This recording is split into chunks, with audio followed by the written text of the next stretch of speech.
Yan, isang masinop na araw mga kahakot. Meron akong ginawang mouse trap. Yung kulungan kasi na standard mouse trap, isa lang ang kayang hulihin nun. And then, yung nabibili naman na, parang pad siya, mahal naman. So, eto, meron kasi yung kaibigan ko na, ano ba to? Yung sticky glue, panghuli ng mouse trap. Pero, ang hirap kasi dyan, kapag yan inilalagay mo sa karton, natatapakan minsan. O kaya nakakalimutan mo na nandun pala sa ilalim ng upuan yung iyong ginawang mouse trap. Kapag ilalapag mo lang siya sa isang pirasong karton, yun nga, aksidente natatapakan o kaya naman nahawakan ng mga bata. So, ang remedyo ko is ganito. Una, gumawa ako ng takip. Ito yun. So, parang pizza box lang siya. And then, ang ginawa ko, may butas sa gilid, katulad niyan. Yan. Kumbaga, pinto yan, daanan ng mga mouse. Para kapag sinaklob mo siyang ganyan, yung mouse, hindi siya tatalon sa ibabaw ng hindi siya tatalon sa ibabaw ng pagkain, o hindi niya tatalon na yung pagkain. Mapipilitan silang gumapang. Ngayon, paggapang nila, may nakaredy na tayo ditong glue. Yan, nakapalibot yan. Siyempre, yung pain natin nasa gitna. Nasa plastic container, peanut butter yan. Kasi mabango yan, gustong-gusto yan ng mga bubwit. Pagkatapos, kung mapapansin niyo yung ginawa ko dito sa ating mouse trap, hindi buong karton ang inilagay ko. Gumupit-gupit ako ng strips ng cardboard, saka ko inilatag. Pagkalatag ko, saka ko ngayon in-apply yung pandikit. So, gamitan nyo na ng stick, katulad nito, tapos dapat may plastic kayo na guantes, katulad nito. Mura lang naman tong plastic na guantes, kasi pag nadikit sa kamay nyo yan, naku, napakahirap tanggalin yan. Ang hirap tanggalin sa kamay.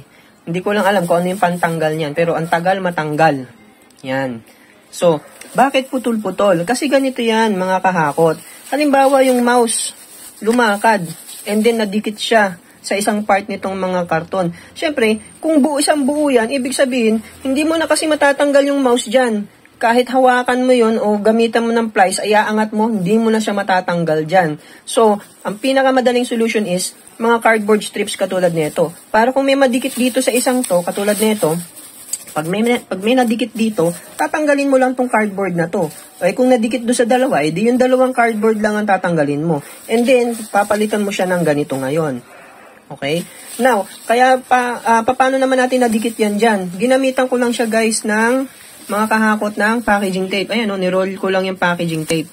Para pag nilagay natin yung cardboard, katulad nito, ito yung last piece. Yan.